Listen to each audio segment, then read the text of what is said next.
In this video, I will show you how to show sensitive content on X.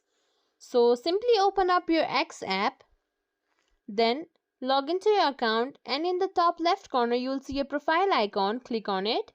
Now at the bottom of this menu bar you will find settings and support. Click on it.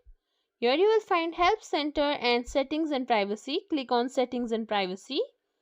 After that click on privacy and safety. Here in the third option you can find content you see. Click on it. Here you have multiple settings. Click on sensitive media.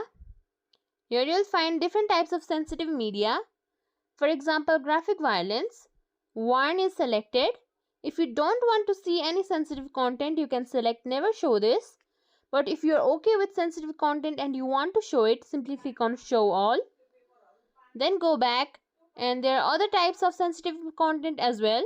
You can click on warn or you can simply click on show all. After that, simply close off X app from recent apps and then start it again. And after this, you will be able to see sensitive contents on X. If you think this video was helpful, please like, share, subscribe to our channel, and thank you for watching.